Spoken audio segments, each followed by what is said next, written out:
suis psycho-énergéticien, à l'origine ingénieur de formation et ayant fait une longue carrière de 25 ans dans les établissements publics et dans le privé.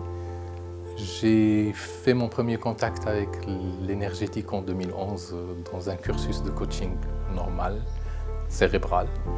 Et là, j'ai découvert qu'en fait, le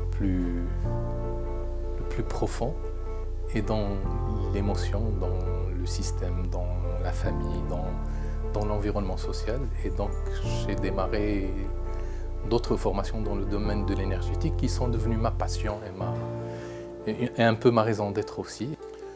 Alors, la psycho-énergétique est une technique qui est reliée plus à la pratique chamanique, mais pas que. Et parce que la physique quantique est venue démontrer sa validité, alors que c'était un concept théorique, pratique. C'est ce qu'on appelle les démarches phénoménologiques. La théorie quantique est venue donner un support plutôt explicatif et scientifique au fonctionnement. Mais techniquement, c'est quoi? C'est qu'on reçoit une information sur le client ou le patient, on analyse cette information et on la traite avec lui pour corriger ses perceptions. Tous les traumatismes que nous vivons, quand ils ne sont pas digérés, ils se transforment en un dysfonctionnement hormonal, ou la chimique, ou la électrique. Et donc, un traumatisme va bousiller un organe dans le corps. La tristesse, elle est gérée au niveau des poumons, la colère au niveau du foie, la peur au niveau des reins et au niveau des intestins. Et donc, chaque manifestation d'un symptôme est reliée à une émotion mal digérée. Et donc, le fait de revenir à cette émotion, la regarder, la digérer différemment en ayant un regard nouveau. Parce que quand on a été enfant, on n'a pas compris ce qui s'est passé et donc on s'est construit un jugement sur nous-mêmes d'abord. Les enfants ont plus tendance à culpabiliser qu'à régler le problème.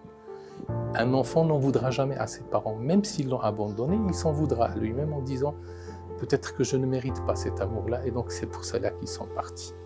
Sauf que dans la réalité, non, les parents aiment leurs enfants.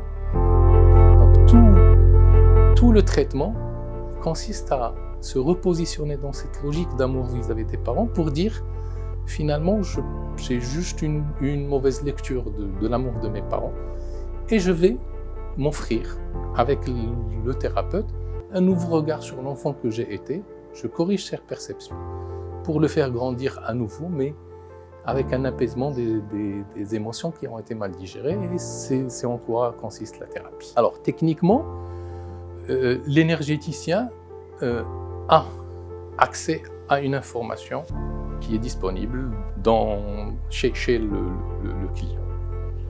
Moi, j'appelle ça scanner l'âme de la personne. Bon, d'ailleurs, quand je traite des adolescents, je leur dis je suis un hacker d'âme humaine.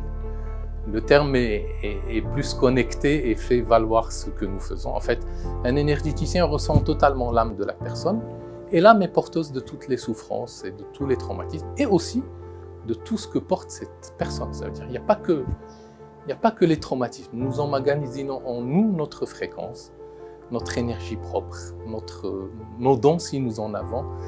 Et chacun a un potentiel interne différent, mais chacun de nous a un potentiel qui est dormant et qui n'a que besoin d'être réveillé pour permettre à cette personne de se réveiller à elle-même et de vivre alignée avec elle-même et avec sa fréquence pour qu'elle puisse vivre en paix et en bien.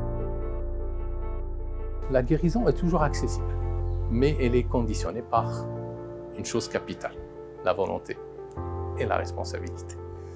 Ce n'est pas le thérapeute qui guérit, c'est le patient qui s'auto-guérit.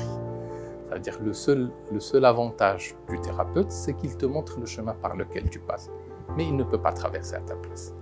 Et donc guérir, c'est un choix, une volonté et une responsabilité. S'il n'est pas prêt à creuser, à aller en profondeur, on retraverse la douleur. Les gens croient que c'est douloureux, mais non. C'est juste qu'il faut fermer les yeux et traverser une zone d'ombre qui peut être épaisse, mais le salut est au bout de cette ombre-là qu'on traverse. Quand on en a peur, on freine à chaque fois quand on arrive à l'obscurité, on recule. Et c'est ce que font beaucoup de gens qui se donnent l'illusion de changer sans vouloir changer.